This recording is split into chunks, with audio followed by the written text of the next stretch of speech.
Hello बच्चों, प्रश्न पढ़ते हैं।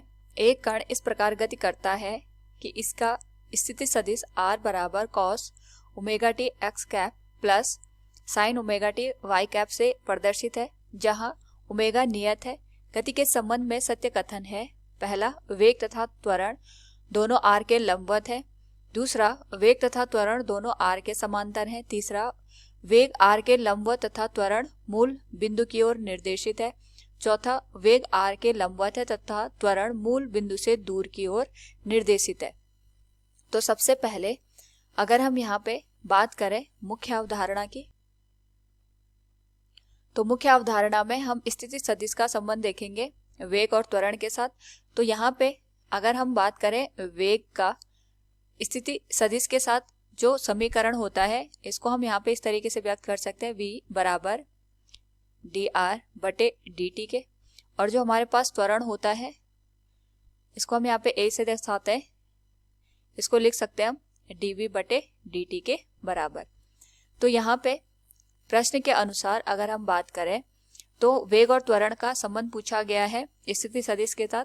तो पहले जो हमारे पास स्थिति सदिश का समीकरण है, इसको हम लिख सकते हैं cos omega T X cap plus sine omega T Y cap.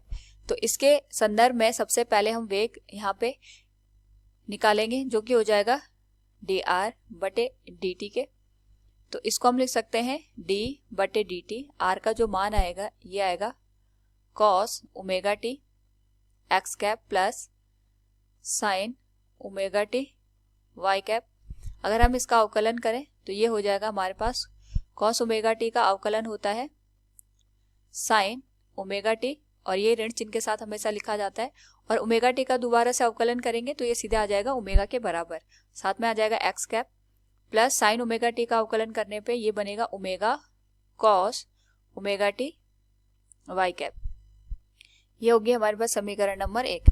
इसी तरीके से अगर हम बात करें यहाँ पे त्वरण की, तो त्वरण को हम लिख सकते हैं dv बटे dt के बराबर। तो जो a है त्वरण, उसको हम लिख सकते हैं d बटे dt। वेग हो जाएगा minus omega sine omega T X cap plus omega cos omega T Y cap. इसका अगर हम यहाँ पे अवकलन करें तो ये आ जाएगा त्वरण a बराबर माइनस ओमेगा स्क्वायर। यहाँ पे साइन ओमेगा टी का जो अवकलन आएगा ये आएगा कॉस ओमेगा टी के बराबर, और साथ में हम यहाँ पे लिखेंगे एक्स कैप, और कॉस ओमेगा टी का जो अवकलन आएगा ये आएगा माइनस साइन ओमेगा टी, और साथ में ओमेगा भी यहाँ पे गुणा हो जाएगा। तो ये पूरी जो हमारे पास मान है उसको हम लिखेंगे minus omega square sine omega T Y cap. अब यहाँ पे अगर हम इसी समीकरण में माइनस ओमेगा स्क्वायर को कॉमन ले लें तो जो हमारे पास बचा हुआ भाग है ये बन जाएगा cos omega T X cap plus sine omega T Y cap. तो ये बन जाएगी हमारे पास समीकरण नंबर 2। और अगर हम यहाँ पे स्थिति सदिश का जो समीकरण है उसकी तुलना करें त्वरण के समीकरण से, तो हम लिख सकते हैं स्थिति सदिश तथा त्वरण का मान एक दूसरे से तुलना करने पर। तो ये हो जाएगा, अगर हम यहाँ पे देखें तो जो हमारे पास cos omega T X cap plus sine omega T Y cap, ये जो मान है ये r के बराबर है। तो हम इसको लिख सकते हैं त्वरण a बराबर माइनस ओमेगा की घात 2, और ये गुणा हो जाएगा यहाँ पे स्थिति सदिश r के साथ। अब हम यहाँ पे अगर इन दोनों मानों को देखें तो हम यहाँ पे ये कह सकते हैं कि जो हमारे पास स्थिति सदिश है ये एक नियतांक के साथ गुणा होके हमारे पास यहाँ पे त्वरण के मान के बराबर हो जा रहा है। इसका मतलब अगर हम यहाँ पे त्वरण और स्थिति सदिश की दिशाओं का तुलना करें तो यहाँ पे जो दोनों हमारे पास राशियां होंगी ये एक दूसरे के समांतर होंगे। समांतर होने के साथ साथ इनका यहाँ पे जो दिशाएं होंगी एक दूसरे के विपरीत होंगी। तो ये हमें इस समीकरण से पता चल रहा है, क्योंकि यहाँ पे हमारे पास जो स्थिति सदिश है ये केवल एक नियतांक के साथ गुणा होके त्वरण के बराबर हमारे पास मान को दे रहा है। तो इस स्थिति में हमेशा हमें ये ध्यान रखना होता है कि जब भी ऐसी स्थिति बनती है उस स्थिति में जो सदिश होते हैं एक दूसरे के समांतर होते हैं। तो यहाँ पे जो त्वरण ए है और हमारे पास जो स्थिति सदिश आर है ये एक दूसरे के समांतर होंगे, और साथ में इनकी जो यहाँ पे दिशाएं होंगी ये एक दूसरे के विपरीत होंगी। ये हमें ऋण चिन्ह के साथ यहाँ पे पता चल रहा है, क्योंकि यहाँ पे हमने ऋण चिन्ह का यूज किया है। तो यहाँ से हम ये निष्कर्ष निकाल सकते हैं कि ए और आर एक दूसरे के समांतर होंगे और साथ में इनकी दिशाएं एक दूसरे के विपरीत होंगे। अब हम यहाँ पे अगर आर और जो हमारे पास वेग है इसकी तुलना करें तो यहाँ पे हम देख सकते हैं जो हमारे पास स्थिति सदिश है आर और जो हमारे पास वेग है इसके समीकरणों का अगर हम यहाँ पे अदिश गुणनफल कर दे तो ये हो जाएगा आर डॉट वी। आर का जो मान है ये हमारे पास है cos omega T X cap plus sine omega T J cap के बराबर, और इसका हम यहाँ पे सदिश और इसका हम यहाँ पे अदिश गुणनफल करेंगे minus omega sine omega T X cap के साथ और plus omega cos omega T Y cap के साथ। तो यहाँ पे जब भी हम अदिश गुणनफल करते हैं तो हमारे पास समान दिशा वाली राशियां ही एक दूसरे के साथ यहाँ पे गुणनफल में प्रयोग की जाती है, यानी एक्स कैप का गुणा यहाँ पे एक्स कैप के साथ होगा, वाई कैप का गुणा यहाँ पे वाई कैप के साथ हमें देखने को मिलेगा।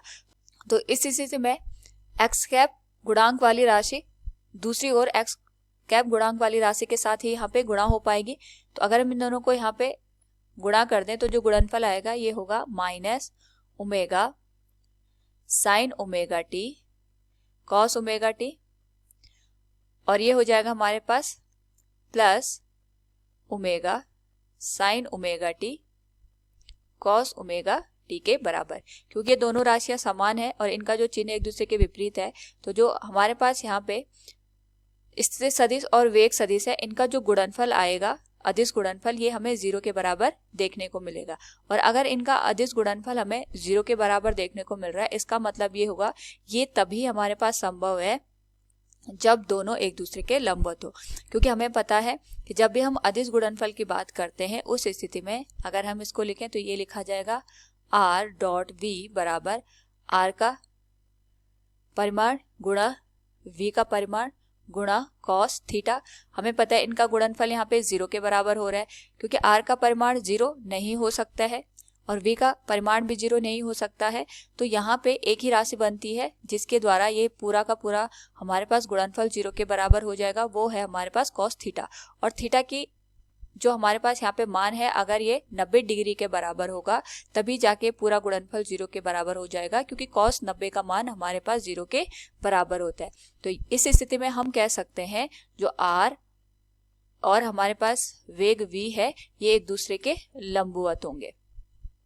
तो हम यहाँ पे कह सकते हैं कि a और r यानी हमारे पास त्वरण और जो सदिश स्थिति हमें यहाँ पे दर्शा रखी है एक दूसरे के समांतर हैं और इनकी दिशा एक दूसरे के विपरीत है, और स्थिति सदिश r और हमारे पास जो वेग है ये हमेशा एक दूसरे के यहाँ पे लंबवत होंगे इस स्थिति में।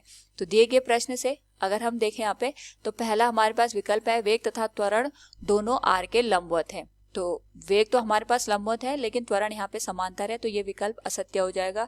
दूसरा विकल्प है वेग तथा त्वरण दोनों r के समांतर है, यहाँ पे त्वरण r के समांतर है लेकिन जो वेग है ये लंबवत है, तो ये भी असत्य कथन हो जाएगा। तीसरा है वेग r के लंबवत है तथा त्वरण मूल दिशा की ओर निर्देशित है। तो इस स्थिति में अगर हम यहाँ पे देखें कि जो त्वरण का मान है ये हमारे पास ऋण चिन्ह के साथ दर्शाया गया है और यहाँ पे इसकी जो दिशा है ये मूल बिंदु की ओर निर्देशित है। मूल बिंदु की ओर निर्देशित होने का मतलब ये हो गया कि जो त्वरण का मान है ये हमारे पास यहाँ पे ऋणात्मक होगा, तो ये कथन हमारे पास सत्य है।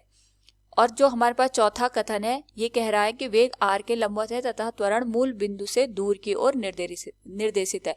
दूर की ओर निर्देशित होने का मतलब ये होगा जो त्वरण का मान होगा ये हमारे पास धनात्मक होगा, जो कि ये भी एक असत्य कथन बन जाएगा। तो दिए गए विकल्पों में से हम कह सकते हैं विकल्प तीसरा सही हो जाएगा। उम्मीद है आपको समझ में आया होगा। धन्यवाद।